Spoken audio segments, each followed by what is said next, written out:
Returning home, a court in Sydney has heard some of the schoolboys accused of stabbing a Melbourne man in the eye gloated about the attack on social media and plotted to take revenge on anyone who spoke to police.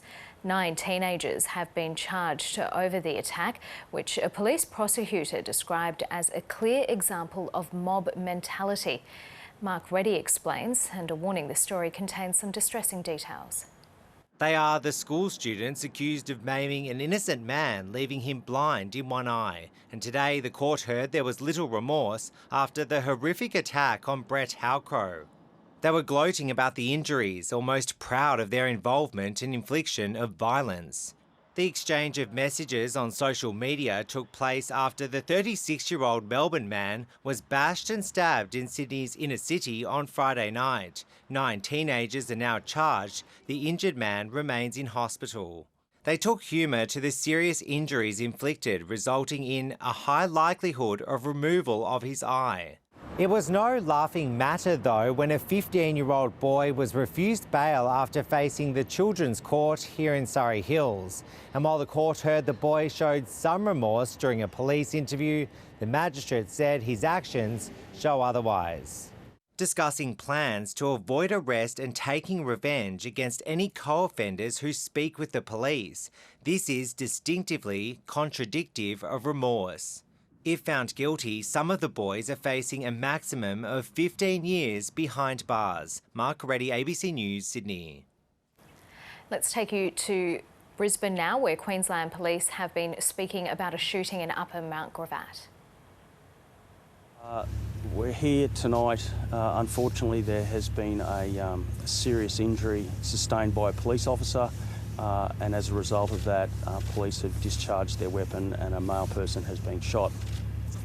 The incident occurred about 5 p.m. today in Hillgrove Street, Upper Mount Gravatt. Police were here as on a routine matter to serve documents. These officers were from an inquiry office. At the scene, they were looking to talk to a man in his mid-20s. We will allege that that man has come out of the house and struck a police officer with a knife. The police officer, will allege, has suffered a very serious wound, a slashing across his face and across his nose. He's currently in the Royal Brisbane Hospital being treated. I'm advised that the police had attempted to retreat from the man, but unfortunately he struck the officer. It was at this time that the officer's partner discharged her firearm. It was a female officer, discharged her firearm a number of times, struck the man in the torso area of the body. Urgent assistance was called. Police came, large number of police and ambulance came. Support and care was given both to the man who was shot and the wounded police officer. The wounded police officer has been taken to the Royal Brisbane Hospital, is currently being treated there, and the man who was shot has been taken to the Princess Alexandra Hospital, and I'm advised that he's gone to surgery. I'm advised that whilst he is wounded, it's expected that he will survive those wounds. We are very early in the stages of this investigation. In terms of the history of the individual, what motivated this behaviour. It certainly was a routine matter. There was no indication to the officers that things might escalate as they have. It's very sad and unfortunate that 2 people have been wounded and are in quite serious condition. Whilst police have made preliminary inquiries with the neighbours here, and we're very grateful for the information that's been provided. If anyone has any information that they think might be of assistance to police, please call our police link 131 444 or Crime Stoppers on 1800 333 000. I'll take some questions now. Is it clear whether the officers had actually stepped foot onto the property, or were they still on the street when the man approached? That's still being... my understanding is they had moved towards the house. Whether they were on the street or the footpath, I can't answer that, I'm sorry. Can you confirm if it was DV related? And that's where we'll leave Queensland Police speaking in Brisbane after that shooting at about 5 o'clock this afternoon in Upper Mount Gravatt. Police went to an address in that suburb looking for a man in his 20s. He was then, one of the police officers was then slashed across his face and nose before his partner, a female officer, discharged her firearm, shooting the man in the torso. The police officer has been taken to Royal Brisbane Hospital and the man who was shot was taken to the Princess Alexandra Hospital. He's in surgery and is expected to survive. We will keep you across developments and speak to our reporter at the scene a little later in the program, so stay with us. The new owner of Virgin Australia has confirmed what the airline's workers were fearing. Thousands of jobs are being permanently axed. Only 6,000 of the company's 9,000 staff will be retained if private equity firm Bain Capital gets control of the airline. Andrew Robertson reports. For Virgin Australia staff, today brought confirmation of their fears. 3,000 will go. It's just wondering whether I'll be one of the people that needs to be made redundant, because we don't know the numbers in each department across the company. Virgin was one of the first corporate casualties of COVID-19, collapsing under the weight of $7 billion in debt and continued heavy losses. Some of those workers are family members working side by side in Virgin. Some of those workers endured the Ansett collapse. Other cost cuts will also mean fewer destinations, no long-haul international flights for now, reducing most of the fleet to Boeing 737s and the closure of discount carrier Tiger Air. It's going to be low cost, but it's also going to be able to cater to cost-conscious business travellers.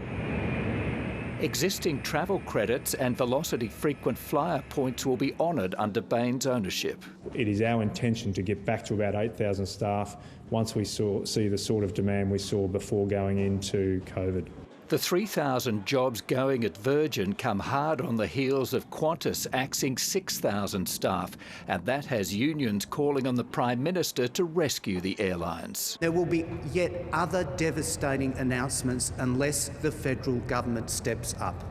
Bain Capital's plans for Virgin have a couple of major hurdles to overcome. A creditors' meeting next month could see a challenge from debt holders unhappy with what they're being offered to go away. And of course, nobody knows how long COVID-19 will last. Andrew Robertson, ABC News. And we will be speaking to a former Virgin Australia captain a little later in the program, so stay with us for that. The National Tertiary Education Union has set up a wage theft hotline, saying that staff are being systematically underpaid at universities across the country. The move comes after an ABC investigation revealed 2 of Australia's most prestigious universities have had to repay staff. National Education reporter Connor Duffy has more. Sian Winscript studies China's Cultural Revolution, but it's a revolution of another kind that she's hoping for. Collectively, teachers across the country are owed millions, and Sian estimates $11,000 was stolen from her pay. A lot of my colleagues have to skip meals to survive, just to simply, be able to pay the bills. Fed up by a decade of underpayment, the casuals and contract staff, almost 73% of the workforce got organised. With support from the union, the university agreed to repay them and abandon the decade-old practices. It shows precarious workers, not just within the universities, but everywhere, that it's possible to win. The Melbourne Uni faculties of Arts and Fine Arts paid staff to mark one paper every 3 minutes. The union estimates workers here are owed at least $6 million. The science faculty renamed tutorials practice classes, meaning they could pay staff just 1/3 of the usual rate. And the engineering faculty claimed staff could do their marking in tutorials. It has already repaid $99,000 to staff. I like to think of it as these casual employees having to go to their employers employer like Oliver saying, "Please, sir, can I have some more?" And it's just so heartbreaking. Here at another elite campus, the University of New South Wales, the Fair Work Ombudsman's been contacted and some staff already quietly repaid. Macquarie University too has repaid $50,000 and the University of Western Australia is carrying out an audit. It's not a one-off. Wage theft is systematic across the university sector. Academic life is now more shirt sleeves than leather and tweed. Connor Duffy, ABC News. COVID-19 restrictions have forced many Australians to work from home. A new national study has found for people living in outer suburbs, it's largely been a good thing, and many would like to keep doing it. Leanne Wang reports. Software consultant Sandra Stephen lives in Berwick, about 40 kilometres from Melbourne CBD. My husband is working in the kitchen living, I'm working in the lounge room. My daughter's doing Year 12 from her bedroom. My son's doing Grade 4 from his bedroom. Stage 4 restrictions have made working from home tough, but it still beats commuting. I've worked jobs before where it's taken me an hour and a half to get to work and an hour and a half to get home, and that's if the traffic isn't terrible. Which is why a majority of workers on the urban fringe of Australia's big cities aren't keen on going back to this. A study by the National Growth Areas Alliance has found more than 500,000 Australians currently living in outer suburbs could work from home. So that's over 500,000 people off the roads and not overcrowding trains and public transport. Someone from the outer suburbs commuting to work will spend nearly $8,500 a year just on transport. Of those surveyed, more than half said they would like to continue working from home at least one day a week after COVID. Around a third said they had more time to relax, and around half reported better relationships with others at home and increased job satisfaction. The national study not only reveals Australians' attitudes towards working from home, it also highlights much broader implications for long-term urban planning. If fewer people need to commute into work every day, the more resources and attention might need to go towards local areas outside of city centres, and that might encourage people to live outside of the inner city, which could make housing more affordable. We feel that this is the largest positive shift in urban policy right in front of us, and we really want to use it and encourage governments and the private sector to use it to shift the geographic location of where people work. I would love to continue working from home. Sandra Stephen says she's already started a conversation with her employer about making it happen. Leanne Wang, ABC News, Melbourne. Let's get more on the explosion that rocked the city of Beirut, killing at least 100 people and injuring thousands. Middle East correspondent Eric Twarchek joins us now. Eric, we've just seen so much incredible devastation that was caused by the blast. Do we know any more about the cause? Well, Karina, Lebanon's government's promised an investigation into that, but it's clear, and it's been confirmed by multiple sources, that that warehouse was holding nearly 3,000 tonnes of ammonium nitrate that had been seized from a ship 6 years ago. There's a lot of blame going around about why it was allowed to sit there in one place right next to the city centre. What's not clear is what started the fire, which triggered that major blast, which ignited this highly explosive compound. Was it heat? Was it something else? There's been similar chemical explosions in the past using ammonium nitrate.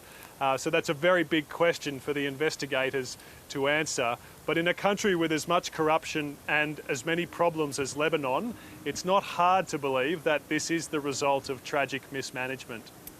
Lebanon has already been struggling under the weight of a crippled economy, then COVID-19, and that bringing about food shortages as well. What will this mean for the country?